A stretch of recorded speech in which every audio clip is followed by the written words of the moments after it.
I now request Mr. Soumitra Chakrabarti, Chief Executive of Innovative Financial Advisor, to give his brief address. We are constrained for time before I request the Honorable Shri Subhash Desai to deliver his address after this brief. Very good evening to all of you. I'll try and keep it as brief as possible. Most of my agenda was already consumed in the afternoon. That was there.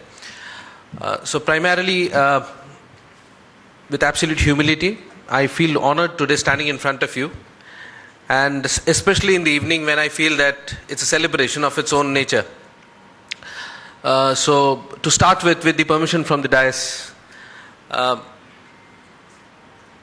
every good speech, every good dialect that a person comes to impress upon starts with a bit of humor. I do not have a joke to share today, because from the point that I see, corporations are going transformational change today. There is a great debate about being responsible along with being profitable, marginable. The word responsible is now attaching slowly onto it. I see that trend becoming a pattern of culture in this part of the world. But I don't have a joke, because as I speak to you, 40% of our countrymen are still going hungry every single day. I don't have a joke because as we are speaking, the energy requirement of the world is doubling up and the resources are getting halved. I don't have a joke because by 2020, 65% of our population will be below 35 years of age, and out of that, 73% of the population will not have jobs. I don't have a joke. It's a serious issue, ladies and gentlemen. Corporate social responsibility is not only a matter of to be discussed about, it has to be deliberated, it has to be embedded within the functioning of every single organization in the cultural diaspora of this country. We have inherited a lot of cultural adaptations from the West. CSR is a sort of culture that we are culminating from there. We know by the terms corporate citizenship in the Europe, corporate responsibility in the US, more or less because these economies have went on to understand that you cannot alienate the responsibility of a corporation from the impact that it puts through its resources and its functionality, its operations to the society. We are an emerging market and we tend to always concentrate on the GDP. So we are always worried about this 5%, 6%, 4%. Let me tell you very clearly. It might make a bit of capital and an economic sense to realize that we have grown at 5% or 4%, but I really don't understand the dimensions of growth and prosperity when out of every 10 people in our family, 4 people are still going hungry at the night. What kind of a growth are we talking about? What kind of a GDP-centric mechanism are we talking about?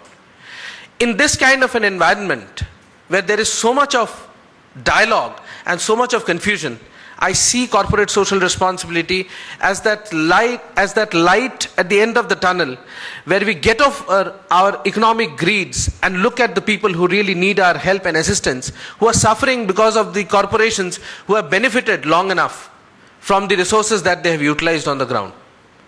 This brings us to the question of sustainability.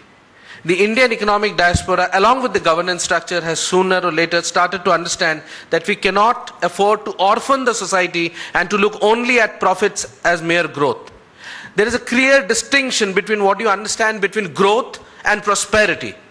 Growth in economic terms has been defined in people, planet, and economics, because profit no longer exists in its own nature. It is economics, and economics is wholesome, taking the society as such. So if you look at the disparity between growth and prosperity, we always tend to believe that prosperity is if the company is becoming more profitable. Yes, we do have to become more profitable. The business case of sustainability has to survive, or else we will not be able to survive and cater to the social responsibilities that we need. One of the primary responsibilities of the business, through the old school thought we realize, is to derive profits, is to do business. Yes, it is right. But we cannot ignore the impact that we are having on the society, on the environment where we are operating upon. The greatest confusion that comes across is between two schools of thought. One school of thought believes which is usually trained in the business schools, where a lot of MBAs have been taught, is that the sole priority of a business is to do business.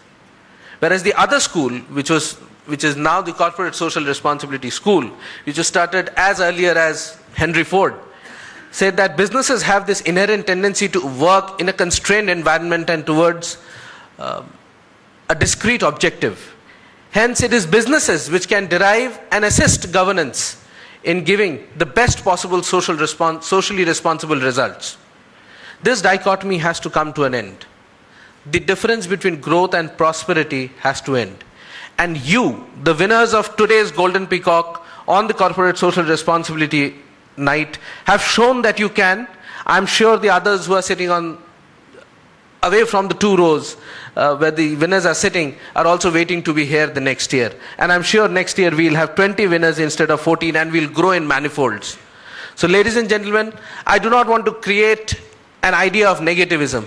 Well, the only thing is that I want to congratulate every single institution and individual who is sitting here today as a winner, because you have shown the way. And I accept with complete humility that as a student I am ready to follow your suit. And I believe and I expect that every member in this hall would go back trying to emulate at least 10% of what these institutions have stood for 1 long year to achieve this award. And my heartiest congratulations to Institute of Directors for organizing this dialogue, where at least people are getting a platform to come and discuss about it and bringing it on the center line of the agenda. So ladies and gentlemen, welcome to all of you and congratulations to the winners. Thank you very much.